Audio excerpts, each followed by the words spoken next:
I might leave that part there. I just wanted to go to, there was a line item in budget paper 2, it's actually the first one. Sorry. That's $7.5 million for an ACT specific scheme. It's around housing loans for improvement. I just don't have budget papers to give you the page, but it's the very first one under climate change and energy on budget papers 2. Claire McLaughlin, Head of Energy Division. That particular line item is a part of the broader energy price relief plan. So hang on, energy price relief. So the up to $500 payment? Yes. Okay. That $7.5 million is a specific thing. So for the ACT, there isn't a separate line item for other states. Why does the ACT have its own? I think you would have to ask Treasury about that. Okay. So, and this is where it gets very difficult because it's under your portfolio in the budget papers. Yes. And this redirecting to every other department makes it very, very difficult. And perhaps if they're the only ones that can answer questions about these things, it should be in their department on the budget papers, because it's very difficult for us to be able to ask questions to the right department if you're publishing them in one part of the budget papers but they're not applicable to you. So, Senator, I can understand why you're raising that point. The difficulty is, at the end of the day, the structure of the budget papers, including the identification of measures, is done by Treasury. Yeah. So that kind of is one instance.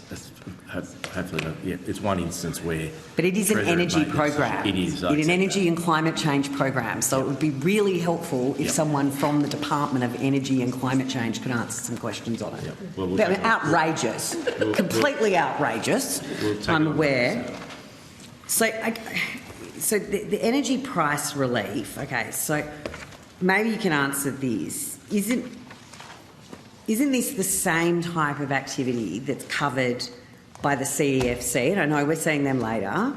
Their $1 billion program that was also announced in the budget. Aren't they the same sort of thing? They're low-cost loans to make improvements to houses. That's right, they are the same sort of thing. So why aren't they included together? The CEFC $1 billion measure is being delivered on a national basis. Isn't ACT part of the nation? Indeed. So that $7.5 million that's in that line item is a specific additional payment. So will this impact ACT homes and their ability to access the $1 billion program? No. So the ACT is getting extra, in effect. Yes. $7.5 million. Okay, so Senator Hughes, may I add some context for this? I understand that in the context of the negotiations for the rebates for energy price relief, as part of that, an agreement was struck with the ACT government to support their Sustainable Household Loans program.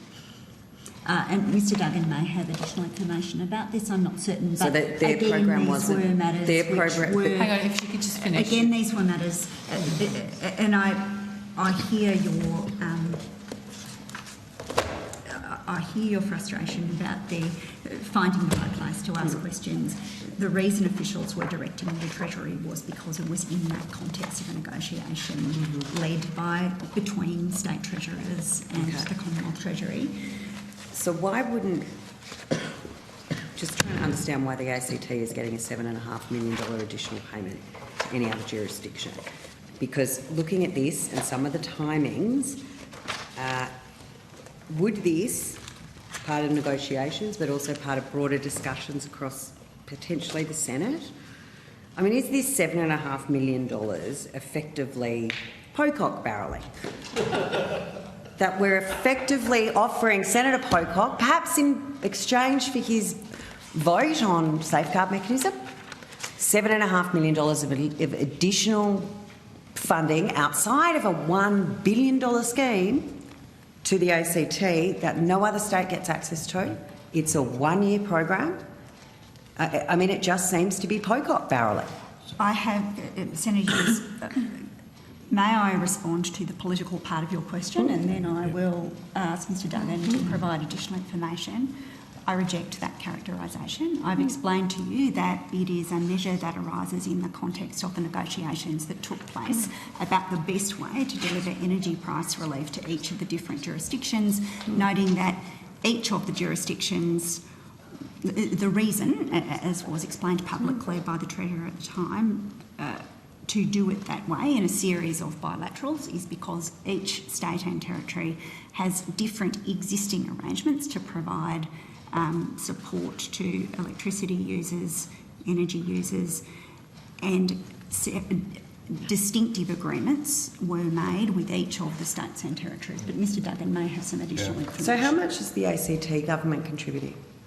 Mr Duggan. So, Senator, I can help you with your question. So essentially, as I mentioned earlier, each household, the intention here was that each eligible household will get a $500 per household rebate on their electricity bill. In the case of the ACT, the projected electricity price increase for them next financial year was very low. The reason for that being the ACT is sitting within the New South Wales grid is essentially a completely renewable grid.